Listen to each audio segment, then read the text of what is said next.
Stand up. Take it back. Everybody knows who Donald Trump is. We have to let them know who we are. You all know in your gut this election is more important than any one you've ever been involved in. This job is not about me. It's about you. This is a war against this virus. The pandemic is getting worse, not better. It doesn't have to. We're going to be dealing with this for a long time. Donald Trump is not to blame for the coronavirus, but he does bear responsibility for our response. We have a health crisis, an economic crisis, a racial justice crisis. I won't traffic in fear and division. I won't fan the flames of hate. Do you believe there is systemic racism in law enforcement? Absolutely. But it's not just in law enforcement, it's across the board. Is the answer yes? The answer is absolutely yes, Joe. This election isn't just about defeating Donald Trump. It's about building this country back better. Don't give up hope. I promise you, we're coming back.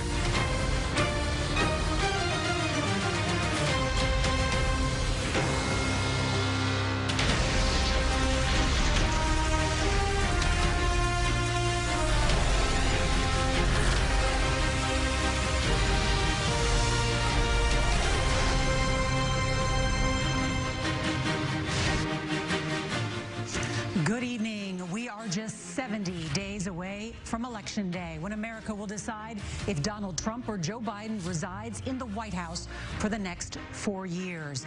I'm Norah O'Donnell in Washington, D.C., and tonight is night one of the Democratic National Convention. For the first time in history, it is a virtual convention. This is one of the most challenging times in our nation's history. The worst economic crisis since the Great Depression, racial strife not seen since the 1960s, and the most serious public health crisis in a century. Here in the U.S., the number of COVID-19 cases is approaching 5.5 million. The death toll is over 170,000. Congressman Benny Thompson gavelled the convention to order not in Milwaukee, but remotely from Jackson, Mississippi. Normally, thousands of people come together to nominate their candidate. CBS News has been covering political conventions on television since 1948. Imagine all those moments. But these next 4 nights won't resemble any that you've seen before. There won't be an arena packed with delegates. What you will see is politicians and former presidents speaking from socially distant locations from their homes, empty restaurants and convention centers.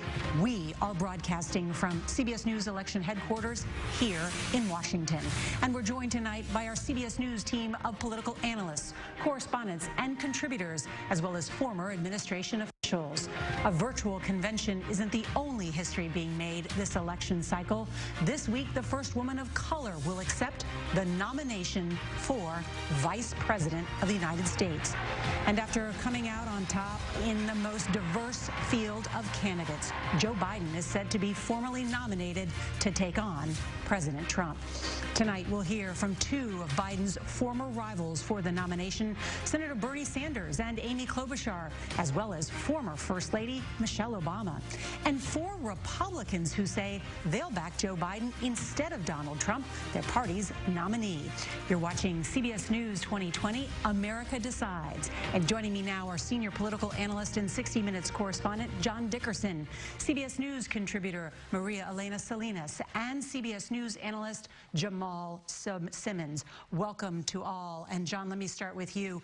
Joe Biden heads into this convention with a substantial lead, and yet the stakes for these next 4 nights are enormous. You know, a convention, Nora, is the one time a candidate gets a clean shot to speak to the voters without a lot of interruption. And though this one is going to be sterile, the to-do list is basically the same for Joe Biden. He needs to energize his voters. That's particularly important because he won't have the pop of the live convention events, but he needs it more than ever for them to be energized because they don't just have to vote. They have to get people to turn out to vote in a COVID election where that's going to be extra difficult. But he can't go overboard and be such a base-only convention that he turns off other voters. 2 other things he's got to do. Define what this election is about. Democrats want it to be about their issues and the issues Donald Trump isn't good on. COVID-19, character, race relations. Finally, define Joe Biden. You can't have a coming out party for a politician who's been in the job for 50 years, but for some undecided voters, biography is a way to connect to a candidate. And yet Joe Biden has the largest and most persistent national polling lead that any candidate has had in 24 years, but so much can change. Maria Elena, you have covered 9 presidential elections. Presidential, this will be the 10th. Yes, and this is unlike, of course, Don't count the numbers, okay? This is unlike we have ever seen tonight, including a host for a Democratic convention, Eva Longoria, and then this incredible lineup tonight from the Democratic Party. They are trying to draw in the star power. Right, with Eva Longoria, I think what they do is that they cover a lot of ground. They have star power. They have someone that is a crossover star that is known along the Latino community, but also in mainstream. She is very politically active. She's a co-founder of Latino Victory Fund that promotes Latino participation and motivates Latinos to run for office. But also with her, I think they're trying to offset the fact that maybe they don't have as many Latinos as headliners during the convention. And they really do need to get the Latino vote. They need to get Latinos excited about their election. It helps with Kamala Harris. Why does it help with Kamala Harris? Because Kamala Harris is very well liked in the Latino community. She was the favorite before Tio Bernie became the favorite, but then she dropped out. And also, the polls show that she gives Biden a 32-point advantage. People get excited about having her on the ticket. Latinos do. Jamal, tonight, the Democrats' theme is We the People. We've already seen that, this inclusive big tent. And included in that tent is 4 Republicans who we are going to hear from tonight. One of them, Governor John Kasich, the former governor of Ohio. The point there is what? Republicans, you're invited to. Absolutely, Nora. The thing about this convention is it's not just talking to everyday Democrats who just show up. You see what we're doing? We're doing this online. We're doing it in social media. The Democrats are, they've got this on broadcast and cable. This is a convention that's got to do a couple things. It's got to convince Democrats who stayed home in 2016 that Joe Biden's worth going to the polls for, even in the midst of COVID or mail-in balloting. And you've got to convince people to switch back. And part of that means to switch to Joe Biden instead of voting for Donald Trump. Part of that means don't blame them for the vote they took in 2016. But let them know that things haven't worked out the way they thought they would have. And then it's a very delicate political trick to get people to move from where they were to where you want them to be now. The Democratic Party now doing a tribute to many of those who have lost their lives, the more than 170,000 due to COVID-19. Like roses miss the dew.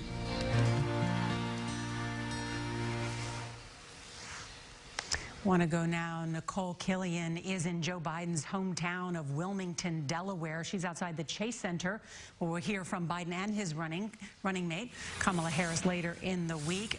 But Nicole, tonight, the real big headliner is the former First Lady of the United States, Michelle Obama.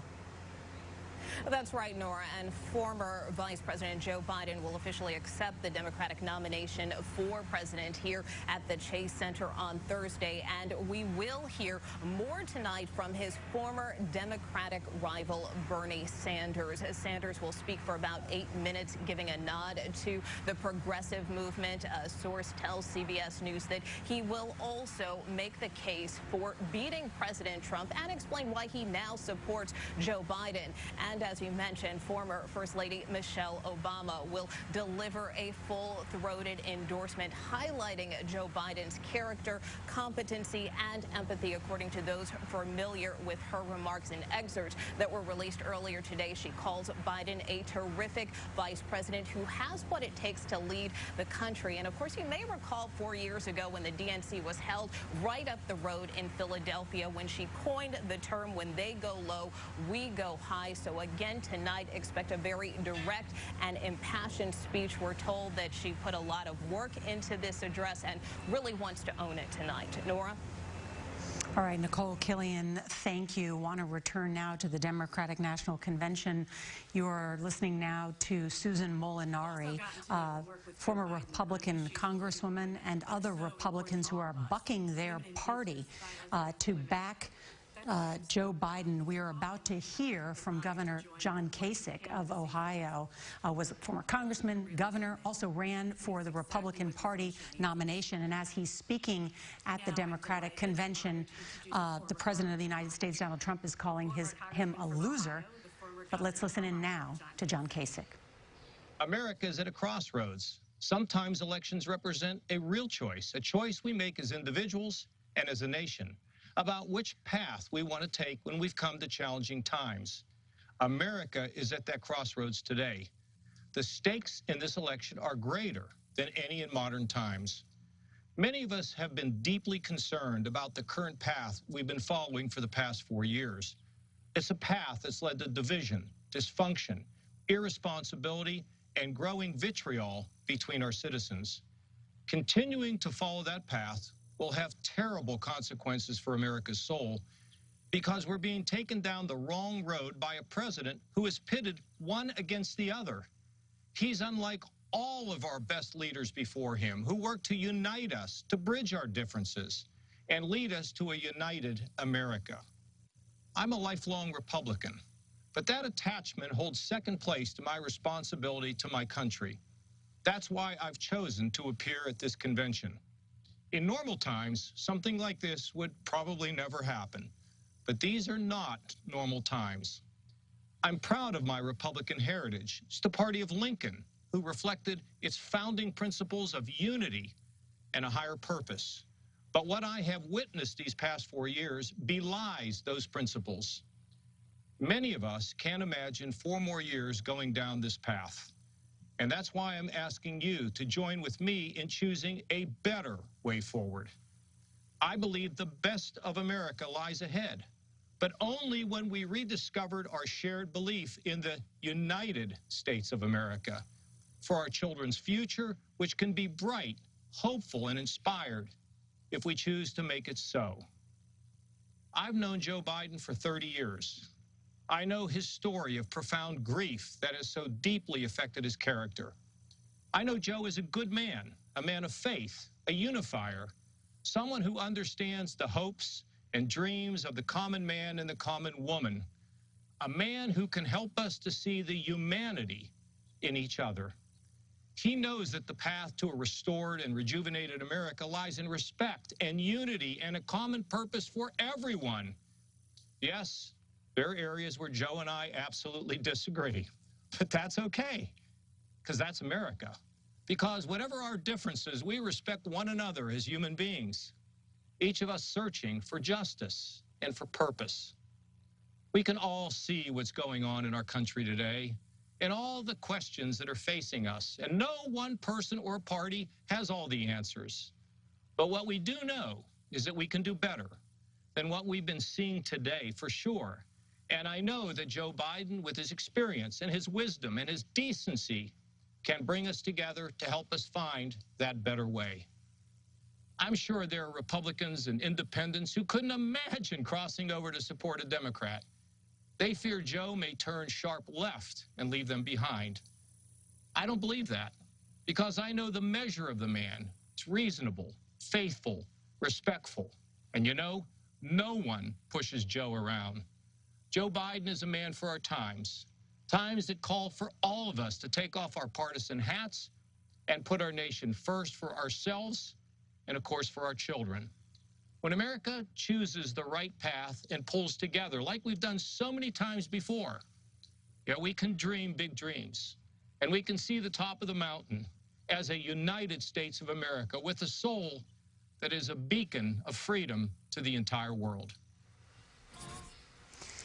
Incredible there to hear the former governor of Ohio, John Kasich, giving not only a character, but in some ways a policy endorsement of Joe Biden. Want to bring in CBS News political analyst Reince Priebus. He was President Trump's first chief of staff, served as the chair of the Republican National Committee for 6 years. And Reince, John Dickerson and I were just remarking here. I mean, I can remember John Kasich when he served in Congress.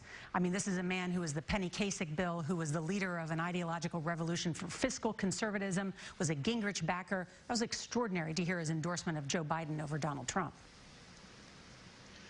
Well, not extraordinary if you're me, because I ran the 2016 convention, ran the 2012 convention too, but at the 2016 convention, Governor Kasich wouldn't even, after being begged to come out for 20 seconds and tell the delegates, welcome to the state of Ohio. So, I mean, him not endorsing Trump and endorsing Joe Biden to me is not a surprise. I'm not shocked even 1%. I think I think if the Democrats want to try to portray a group of Republicans as defectors to illustrate to the American people, they've probably got to do a little better than John Kasich, who's been trashing President Trump on another cable network for the past several years. And let me ask you this. If you look at the economic headwinds facing this president, no U.S. president has won a second term when the unemployment rate was above 7.2%. It's currently at 10.2%. Does that make it extremely difficult for this president to win a second term? Well, it doesn't make it easier, Nora. I mean, that's for sure. However, I think the bigger question is, do the American people, as they sit here today, believe that the economy isn't doing as well today because of President Trump? And I think, most people probably blame coronavirus. And the question in the campaign, and the campaigns are going to have to play defense and offense on the handling of the coronavirus, how that handling's affected the economy, and whether the handling was appropriate or not appropriate. So that's going to be a big question in the campaign. But I think most people sitting here today, reasonable people, probably believe that coronavirus is the reason the economy isn't doing as well as it could be, but it was doing very well before coronavirus. Reince Priebus, thank you. Another person who's no stranger to the White House, Valerie Jarrett, former senior advisor to President Obama. And Valerie, tonight the headliner is going to be Michelle Obama, the former First Lady who you know well. And this speech tonight is different for her. It's much more personal. It's a character witness. What else can you tell us about it? Well, first of all, Nora, she is so excited about having the opportunity to deliver this speech on the opening of the Democratic National Convention with a group of other speakers who reflect the deep broad diversity of our country. It will feel very differently, for example, than the first speech she gave back in 2008. She was the spouse of the nominee, but she was also experiencing what it feels like to have racist and sexist tropes directed at her, similarly to what Senator Harris is going through right now. After 8 years, she spoke again. She had worked hard to earn the respect of the American people. Many fell in love with her. And but now, after she's been out of the White House, she is now Michelle Obama in her own right, a global figure, a global leader, immensely popular, and people respect and trust her. And so to use that platform, to use her voice, to be able to full-throatedly endorse and support Joe Biden, as you said earlier, talking about both his competency, his intellect, his ability to have a deep and abiding character, and empathy and listening. So she's very excited, that's all I can say. Well, Valerie Jarrett, thank you for joining us tonight. Coming up, we will hear from Senators Amy Klobuchar and Bernie Sanders, two former rivals of Joe Biden.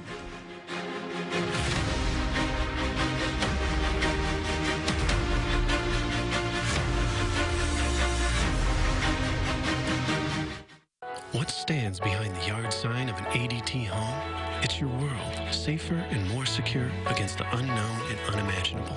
With tested, trusted, 24/7 protection and a system we help you customize with video doorbells, indoor and outdoor cameras, locks and lights, carbon monoxide detection, and fire and smoke alarms.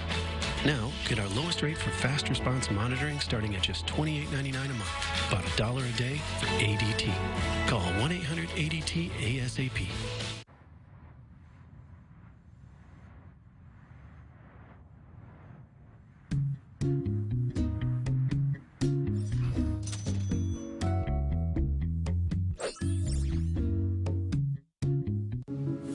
Every time we pre-rinse, we waste up to 20 gallons.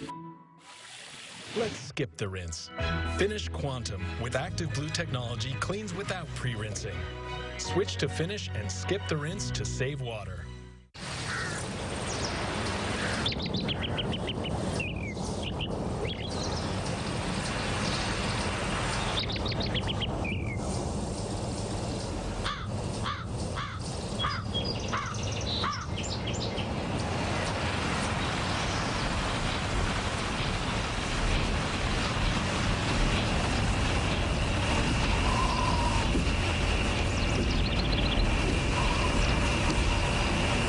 Before I was diagnosed by my doctor, I didn't know why my body was moving on its own. My eyes blinked way too much. It turns out I have tardive dyskinesia, a condition that may be related to important medications I take for my bipolar disorder. My fingers moved like they were playing a piano that wasn't there. Tardive dyskinesia can affect different parts of the body. It may also affect people who take medication for depression and schizophrenia. It's a relief to know that today, TD is manageable. Learn more at talkabouttd.com. George Floyd's death has inspired a movement. We are witnessing it right now. Where do things go for you now? We have to talk to people, listen. Why is it important to you guys to come out? If we just stayed home, nothing would change. What do you hope comes from this? This is what's coming from it. The change is here.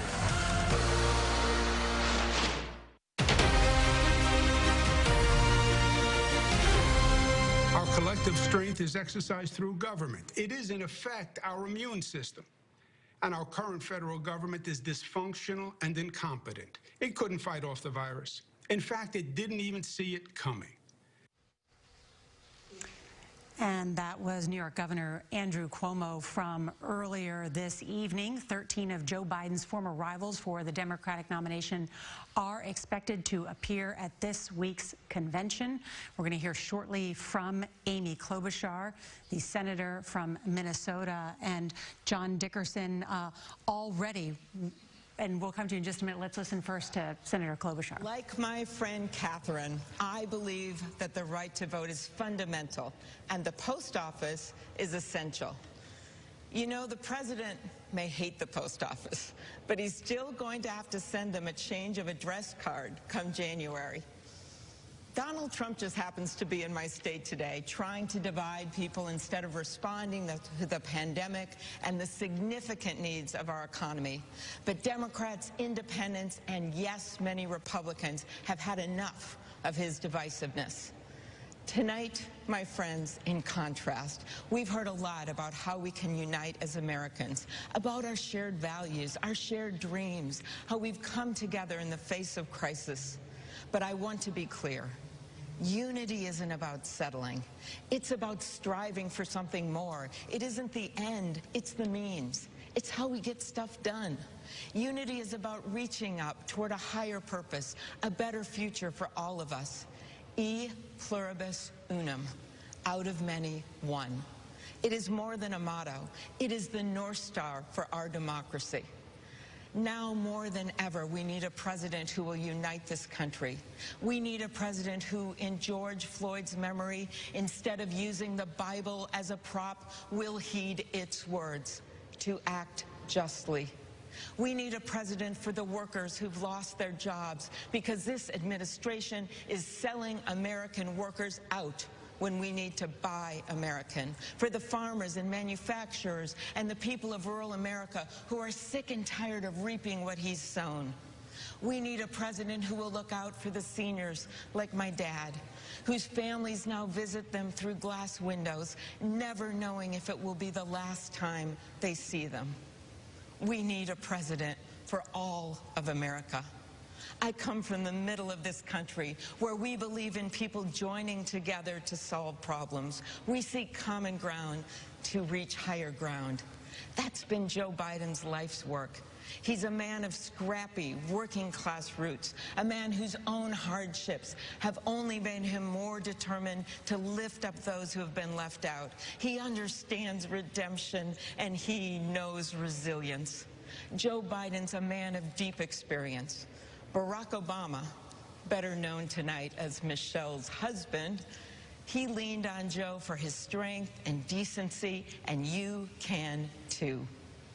You know, most candidates, when they end their campaign, that day is a hard one. For me, it was a moment filled with great joy, because the day I ended my presidential campaign was also the day I endorsed Joe Biden. Joe ran for the same reasons I did when I announced my campaign in the middle of that blizzard on the banks of the Mississippi River. To cross the river of our divides, to bring this nation together, to be a president for all of America. As I said the day I endorsed him, if you feel stuck in the middle of the extremes in our politics, if you are tired of the noise and the nonsense, you have a home with me, and you have a home with Joe Biden. That's why I was so proud to stand with him then and across this great country. That's why we are all now standing united behind Joe and my friend Kamala. Our nation's motto is out of many, one. And as you're about to see, it's also the story of the Democratic primary. Thank you, America. And that was Senator Amy Klobuchar from Minnesota, where actually President Trump was there today in that battleground state. I want to bring in Anthony Salvanto, our Director of Elections and Surveys, who is leading the largest presidential polling project CBS News has ever undertaken. And you see him tonight with the map. So, Anthony, give us the status of this race. Indeed. Hey, Nora. Well, you mentioned that Biden lead. It is substantial at the moment, anyway. Let me show you where it comes from. Folks will remember that a presidential election is, in fact, 50 state races. You win a state, you get its electoral votes. Well, we have been talking to voters in all 50, and you look at the map.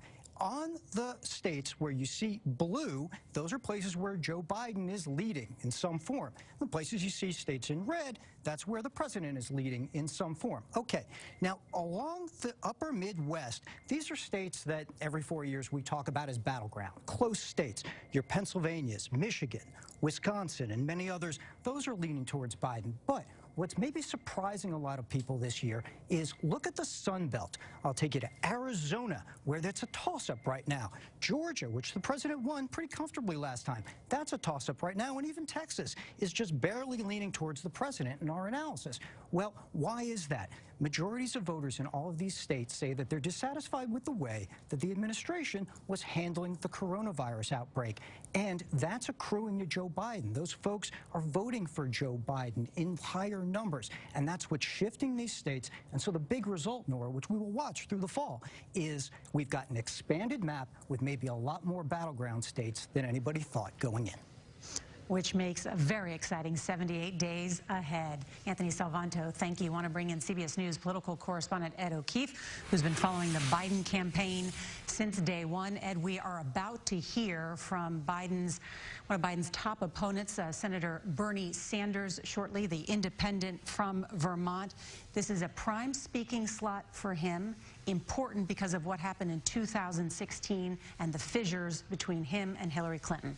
That's right. Look, if a lot of what we've seen so far tonight from this virtual convention, Nora, is some cross between Big Brother, American Idol, and the Jerry Lewis Telethon, what's yet to come is the important bridge building that usually happens at these conventions when the vanquished opponent speaks out on behalf of the winner. Democrats know they need to win every last vote they can get, especially from Sanders supporters. As you said, 4 years ago, he addressed the Democratic convention for about 30 minutes, and his critics say he did little to rally his supporters behind Hillary Clinton. Tonight, he's being given about 8 minutes. Not a lot of time for the verbose Vermonter to remind viewers of what he sees as the dangers of the president and a synopsis of why he's supporting Biden. We're told he will say in part, quote, "The price of failure is just too great to imagine." He's also expected to mention work that went on over this summer that brought Biden and Sanders supporters together to work on compromises, on proposals on things like climate change, criminal justice reform, and health care and foreign affairs. Mostly theoretical academic stuff that most voters won't ever read, but to Biden and Sanders, it was a big deal. Biden needs Sanders' political machine. Sanders needs Biden to take his ideas seriously. In many ways, they met in the middle, and tonight we'll see how Sanders returns the favor. All right, Ed O'Keefe, thank you. As some 12% of Bernie Sanders supporters from the Democratic Party crossed party lines and voted for Donald Trump in the 2016 election, according to some analysis from the University of Massachusetts. So that's why this is all significant. Ahead, we're going to hear from former presidential candidate and Senator Bernie Sanders and former First Lady Michelle Obama.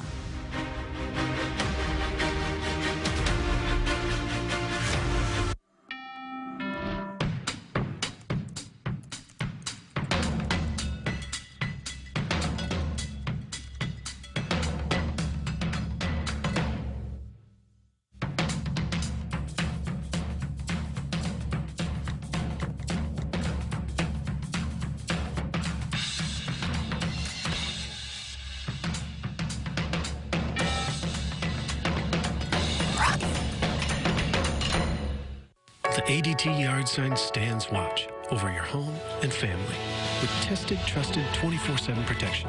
Now get our lowest rate for fast response monitoring starting at just $28.99 a month, about $1 a day. Call 1-800-ADT-ASAP. Love them, hate their laundry. Protection. Lysol Laundry Sanitizer kills 99.9% of bacteria. Detergent alone can't. Lysol, what it takes to protect. These are real people, not actors, who've got their eczema under control. With less eczema, you can show more skin. So roll up those sleeves and help heal your skin from within with Dupixent. Dupixent is the first treatment of its kind that continuously treats moderate to severe eczema or atopic dermatitis, even between flare-ups. Dupixent is a biologic and not a cream or steroid. Many people taking Dupixent saw clear or almost clear skin and had significantly less itch. Don't use if you're allergic to Dupixent. Serious allergic reactions can occur, including anaphylaxis, which is severe. Tell your doctor about new or worsening eye problems, such as eye pain or vision changes or a parasitic infection. If you take asthma medicines, don't change or stop them without talking to your doctor. So help heal your skin from within and talk to your eczema specialist about Dupixent. If your financial situation has changed, we may be able to help. What's going on? What's going on here? Looks good? All right. Did we cut too much off? Tonight on the WCIA3 News at 10, a group rallied at a spot where a man was shot and killed just 2 days ago. Put the guns down. Put the guns down, young brother. Put the guns down. What else these voices want you to hear. Plus, new information about a protest that ended with a police station covered in graffiti, what protesters and the police say happened that night. And a rock star with ties to Central Illinois is in town this week, and he has a surprise for 2 groups. Details at 10.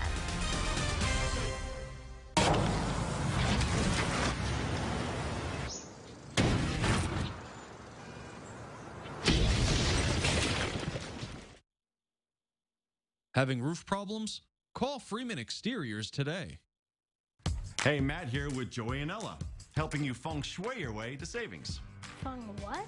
Feng shui. It's just a fancy way of saying rearrange the furniture. She's right. Moving furniture away from exterior walls and vents can help take the pressure off your heating and cooling system.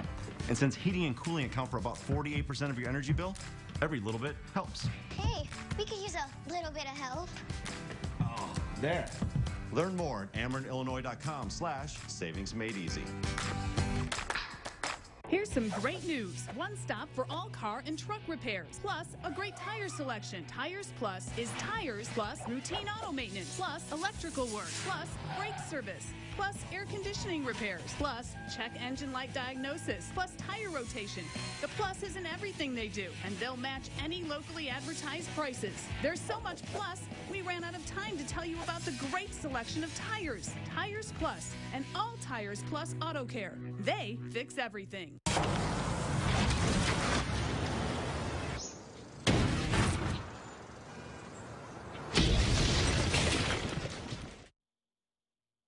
Having roof problems? Call Freeman Exteriors today. PNP Heating and Cooling, your local independent American Standard heating and cooling dealer.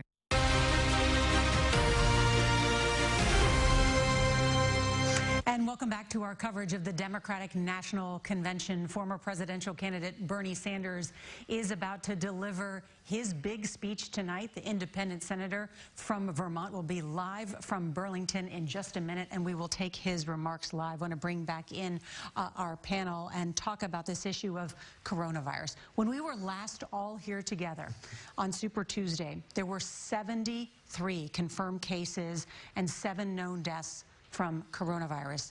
Today, 5.4 million confirmed cases in just over 5 months. How much, John, is this election about the president's leadership and this pandemic? You know, I was talking about earlier, Biden wants the turf to be on coronavirus. You heard Reince Priebus say, well, coronavirus happened. People may or may not blame the president. When Donald Trump was a candidate, he said about 9/11, George W. Bush didn't keep the country safe. In other words, he said the president was on the hook for the fact that America was attacked on 9/11. Use that same standard that Donald Trump used as a candidate and apply that to President Trump. 170,000 dead. What we see in the polls is that's the standard that voters are using and applying it to the president. High 50s or even low Almost 60% of the country say that he has mishandled the coronavirus response. And go here now, the senator from Vermont, Good evening. Bernie Sanders. Our great nation is now living in an unprecedented moment. We're facing the worst public health crisis in 100 years and the worst economic collapse since the Great Depression. We are confronting systemic racism and the enormous threat to our planet of climate change. And in the midst of all of this, we have a president who is not only incapable of addressing these crises, but is leading us down the path of authoritarianism.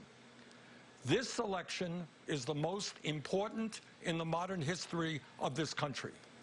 In response to the unprecedented crises we face, we need an unprecedented response, a movement like never before, of people who are prepared to stand up and fight for democracy and decency and against greed, oligarchy, and bigotry.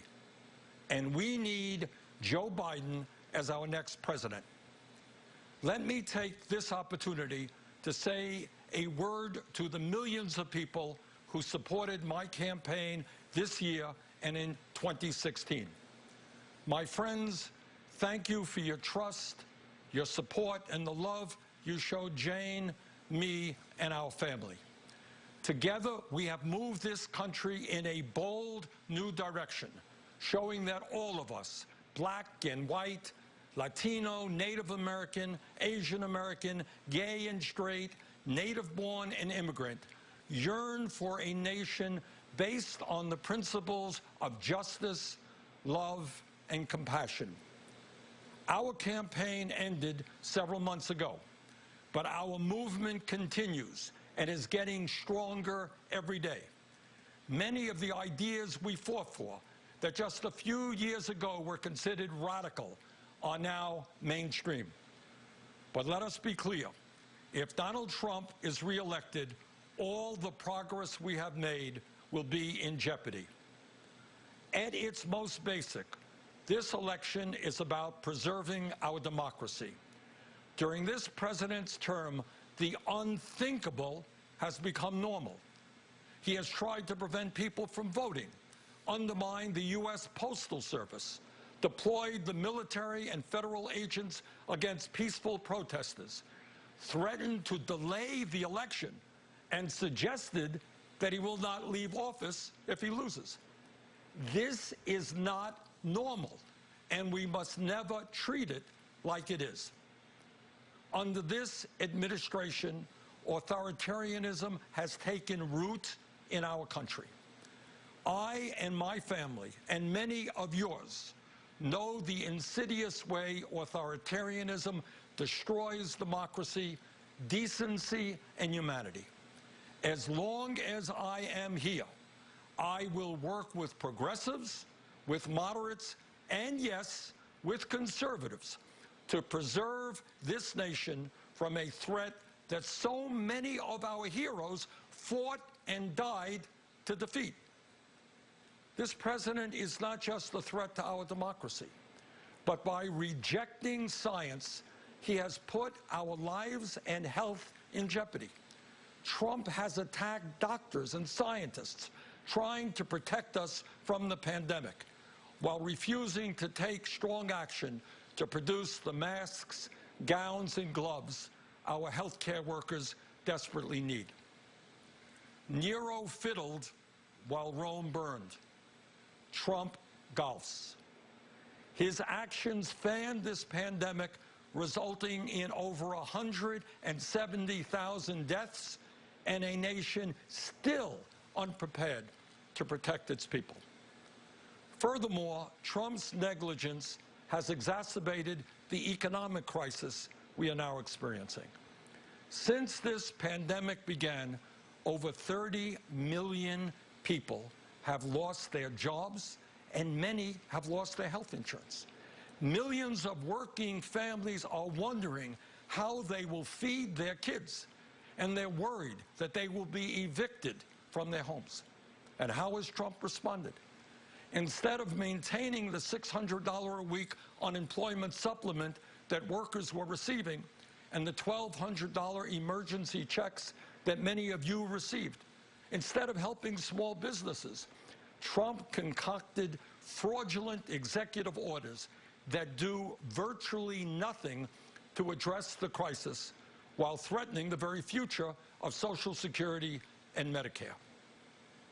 But the truth is that even before Trump's negligent response to this pandemic, too many hard-working families have been caught on an economic treadmill with no hope of ever getting ahead.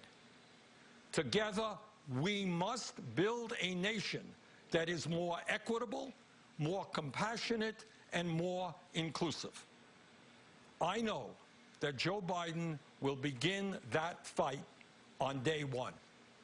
Let me offer you just a few examples of how Joe will move us forward. Joe supports raising the minimum wage to $15 an hour. This will give 40 million workers a pay raise and push the wage scale up for everyone else. Joe will also make it easier for workers to join unions, create 12 weeks of paid family leave, fund universal pre-K for 3- and 4-year-olds, and make child care affordable for millions of families. Joe will rebuild our crumbling infrastructure and fight the threat of climate change by transitioning us to 100% clean electricity over the next 15 years. These initiatives will create millions of good-paying jobs all across our country. As you know, we are the only industrialized nation not to guarantee health care for all people. While Joe and I disagree on the best path to get universal coverage, he has a plan that will greatly expand health care and cut the cost of prescription drugs. Further, he will lower the eligibility age of Medicare from 65 down to 60. To help reform our broken criminal justice system, Joe will end private prisons and detention centers, cash bail, and the school-to-prison pipeline. And to heal the soul of our nation, Joe Biden will end the hate and division Trump has created. He will stop the demonization of immigrants, the coddling of white nationalists, the racist dog whistling, the religious bigotry, and the ugly attacks on women. My friends, I say to you, to everyone who supported other candidates in the primary, and to those who may have voted for Donald Trump in the last election, the future of our democracy is at stake. The future of our economy is at stake. The future of our planet is at stake. We must come together, defeat Donald Trump, and elect Joe Biden and Kamala Harris as our next president and vice president. My friends, the price of failure is just too great to imagine. Thank you. A scorching indictment by Bernie Sanders, and that line, Nero fiddled while Rome burned, Trump golfed. Coming up shortly, we're going to hear from the former First Lady, Michelle Obama. I want to bring in Major Garrett, our CBS News chief Washington correspondent. And Major, 76% of Americans this year eligible to receive a ballot in the mail, and yet the Postal Service now warning those ballots may not make it in time. Right, they're Postal Service issues, but Nora, the president today said something that's very important. He said the only way he can lose is if this election is rigged. How do you evaluate that kind of statement from the President of the United States? Well, let me give you two voices, both Republicans. One, Chris Krebs, who at the Department of Homeland Security oversees all cybersecurity for every election official in this country. He said this election's never been safer. And he said secretaries of state, Republican and Democrats, are the most trusted, authoritative voices on how this election will be run. Another one of them is Kim Wyman, Republican Secretary of State from Washington. She said, you know what the most important thing for an election official to do is? Make sure the losers believe the election was legitimate. President Trump today tried to undermine exactly what that Secretary of State and Secretaries of State across the country are trying to accomplish. And why do you think the president is trying to do that, Major? To sow confusion and doubt in the ultimate outcome. And for whatever political purpose he believes he will gain from that, people At the local level, the state level, Republicans and Democrats are working overtime, Nora, to make sure this election works, is verifiable, and most importantly, accurate. Major Garrett at the White House tonight, and former First Lady Michelle Obama taped her virtual address ahead of tonight's event. Eva Longoria is introducing her now. Let's listen in. To introduce the former First Lady, Michelle Obama. Good evening, everyone. It's a hard time, and everyone's feeling it in different ways. And I know a lot of folks are reluctant to tune into a political convention right now, or to politics in general. Believe me, I get that. But I am here tonight because I love this country with all my heart. And it pains me to see so many people hurting. I've met so many of you. I've heard your stories. And through you, I have seen this country's promise. And thanks to so many who came before me, thanks to their toil and sweat and blood, I've been able to live that promise myself. That's the story of America. All those folks who sacrificed and overcame so much in their own times because they wanted something more, something better for their kids. There's a lot of beauty in that story. There's a lot of pain in it, too. A lot of struggle and injustice and work left to do. And who we choose as our president in this election will determine whether or not we honor that struggle and chip away at that injustice and keep alive the very possibility of finishing that work. I am one of a handful of people living today who have seen firsthand the immense weight and awesome power of the presidency. And let me once again tell you this: the job is hard. It requires clear-headed judgment, a mastery of complex and competing issues, a devotion to facts and history, a moral compass, and an ability to listen, and an abiding belief that each of the 330 million lives in this country has meaning and worth. A president's words have the power to move markets. They can start wars or broker peace. They can summon our better angels or awaken our worst instincts. You simply cannot fake your way through this job. As I've said before, being president doesn't change who you are. It reveals who you are. Well, a presidential election can reveal who we are too. And 4 years ago, too many people chose to believe that their votes didn't matter. Maybe they were fed up. Maybe they thought the outcome wouldn't be close. Maybe the barriers felt too steep, whatever the reason. In the end, those choices sent someone to the Oval Office who lost the national popular vote by nearly 3 million votes. In one of the states that determined the outcome, the winning margin averaged out to just 2 votes per precinct. 2 votes. And we've all been living with the consequences. When my husband left office with Joe Biden at his side, we had a record-breaking stretch of job creation. We'd secured the right to health care for 20 million people. We were respected around the world, rallying our allies to confront climate change. And our leaders had worked hand in hand with scientists to help prevent an Ebola outbreak from becoming a global pandemic.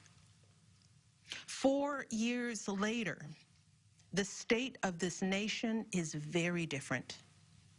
More than 150,000 people have died, and our economy is in shambles because of a virus that this president downplayed for too long. It has left millions of people jobless. Too many have lost their health care. Too many are struggling to take care of basic necessities like food and rent. Too many communities have been left in the lurch to grapple with whether and how to open our schools safely.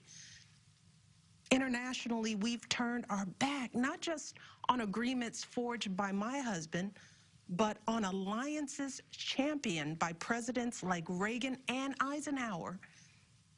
And here at home, as George Floyd, Breonna Taylor, and a never-ending list of innocent people of color continue to be murdered, stating the simple fact that a Black Life Matters is still met with derision from the nation's highest office.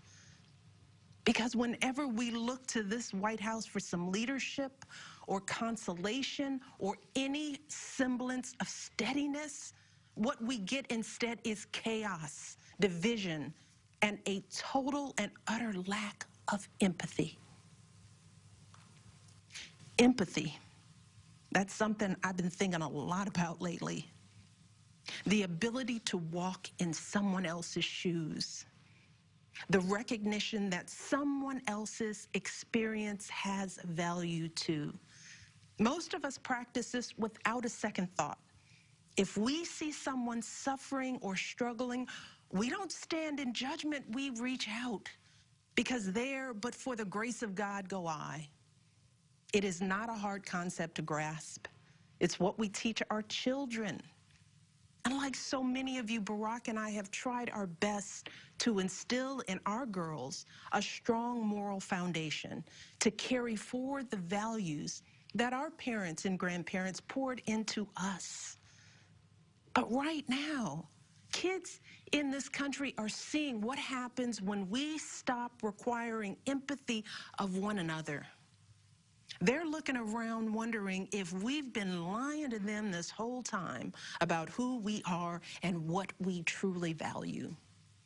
They see people shouting in grocery stores, unwilling to wear a mask to keep us all safe. They see people calling the police on folks minding their own business just because of the color of their skin.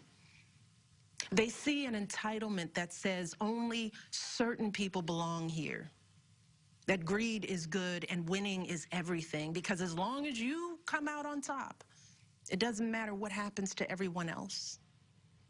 And they see what happens when that lack of empathy is ginned up into outright disdain. They see our leaders labeling fellow citizens enemies of the state while emboldening torch-bearing white supremacists. They watch in horror as children are torn from their families and thrown into cages, and pepper spray and rubber bullets are used on peaceful protesters for a photo op. Sadly, this is the America that is on display for the next generation. A nation that's underperforming not simply on matters of policy, but on matters of character.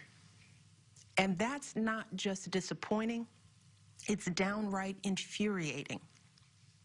Because I know the goodness and the grace that is out there in households and neighborhoods all across this nation. And I know that regardless of our race, age, religion, or politics, when we close out the noise and the fear and truly open our hearts, we know that what's going on in this country is just not right. This is not who we want to be. So what do we do now? What's our strategy?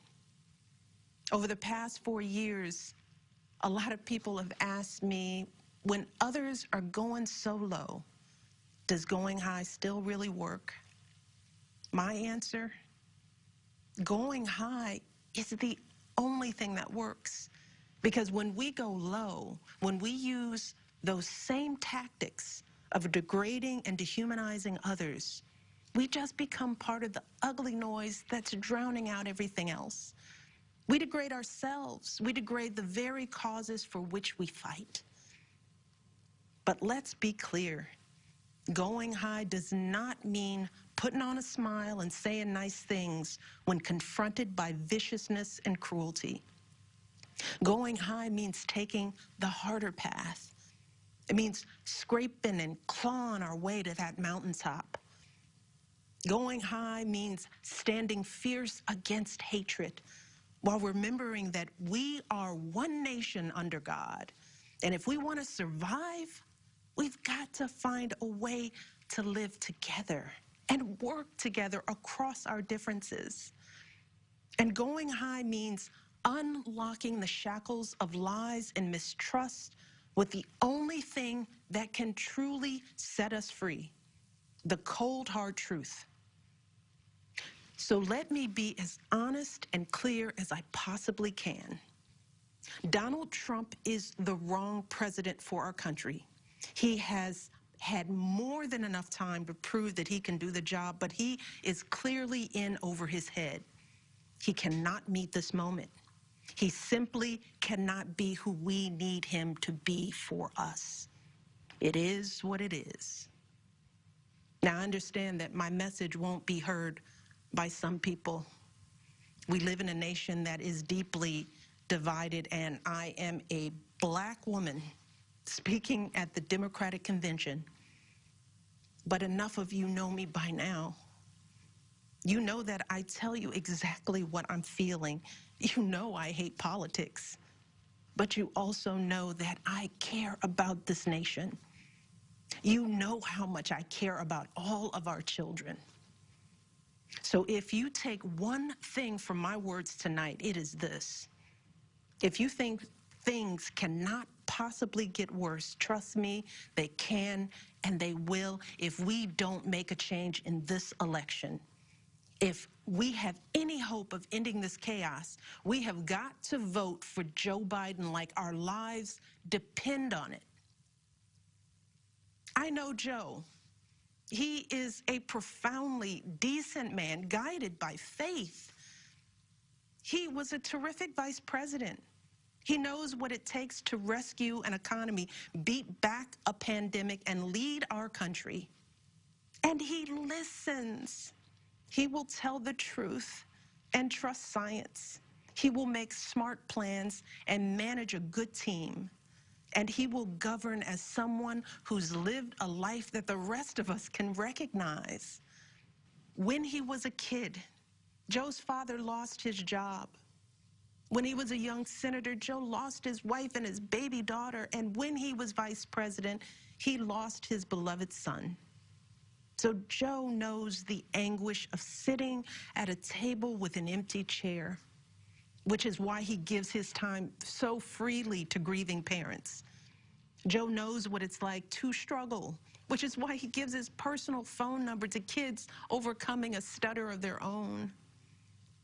His life is a testament to getting back up. And he is going to channel that same grit and passion to pick us all up, to help us heal and guide us forward.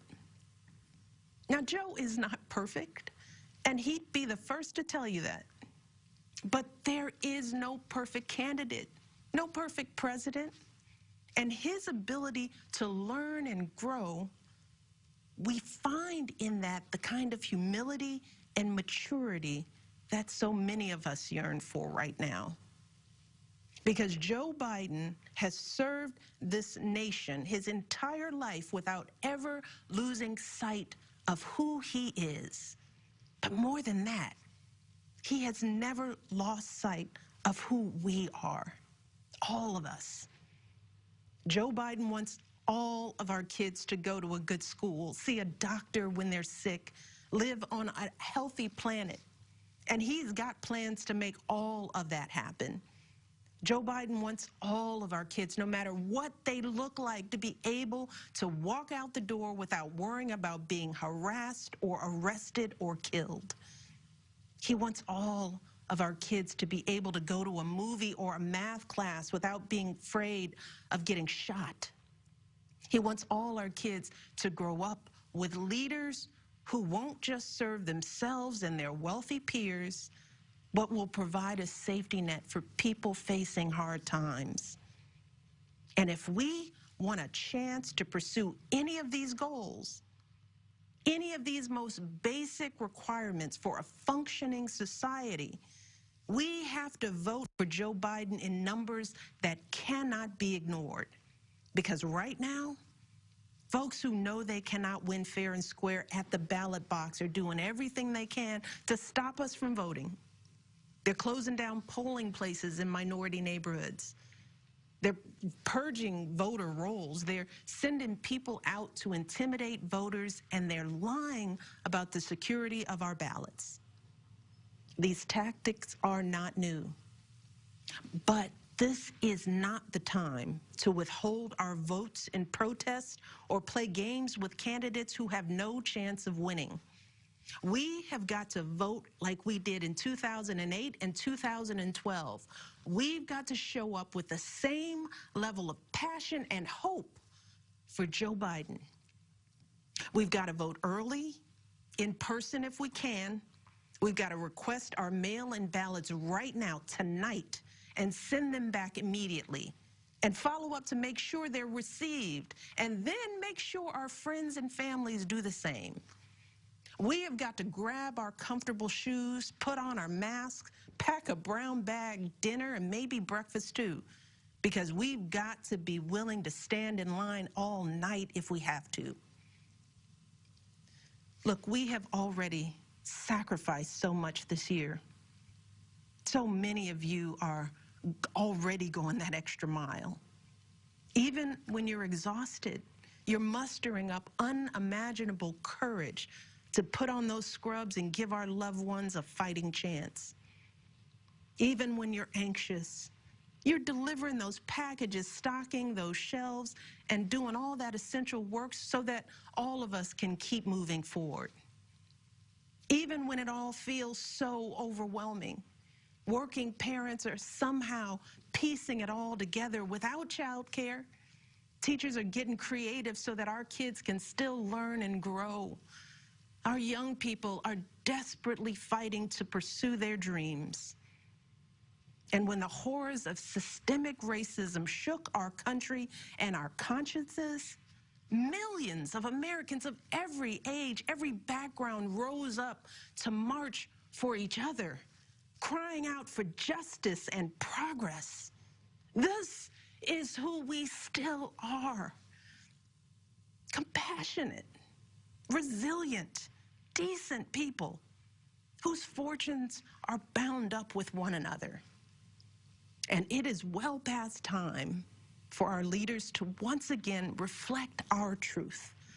So, it is up to us to add our voices and our votes to the chorus of history, echoing heroes like John Lewis, who said, "When you see something that is not right, you must say something. You must do something." That is the truest form of empathy. Not just feeling, but doing. Not just for ourselves or our kids, but for everyone, for all our kids. And if we want to keep the possibility of progress alive in our time, if we want to be able to look our children in the eye after this election, we have got to reassert our place in American history. And we have got to do everything we can to elect my friend Joe Biden as the next president of the United States. Thank you all. God bless. And a passionate and emotional former First Lady of the United States. And you see there the watch parties from across the country, the applause for her remarks, with not only a character endorsement of Joe Biden, but a searing indictment of Donald Trump, and also an exhortation to go out and vote early, as she said, and in person if you can. I want to bring in Valerie Jarrett, a former advisor to President Barack Obama.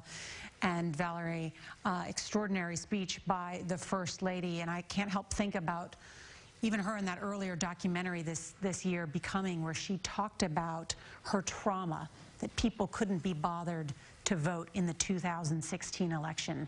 This seems so personal, and so she seemed so anguished by the idea that people would not vote.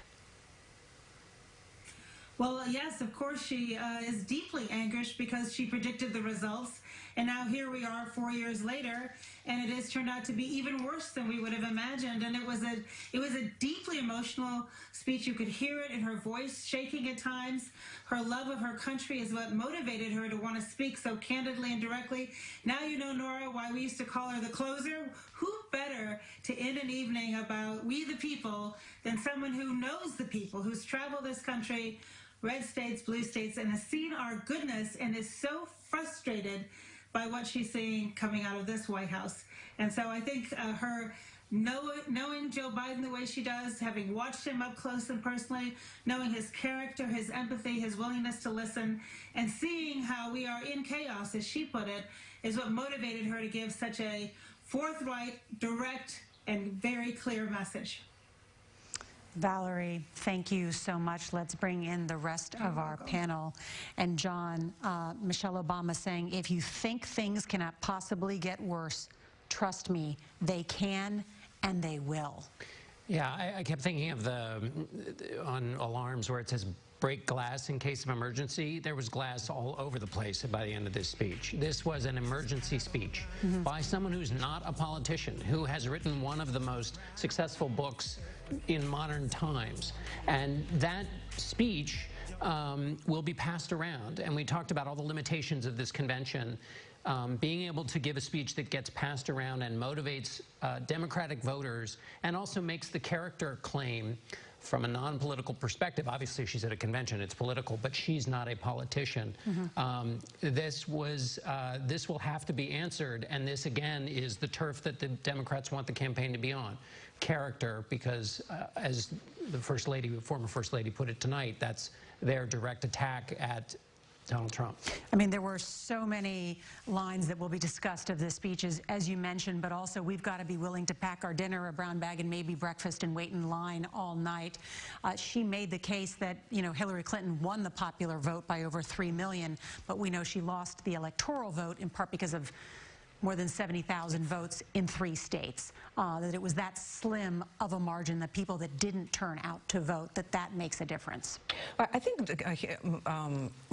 Michelle Obama understands her power, and she's so effective not only because of the strength of her message, but the clarity in which she presents it. And she's talking to everyone. She knows what to say and make sure, again, that she's inclusive, that she talks about, well, maybe this, maybe you're not sure about Joe Biden.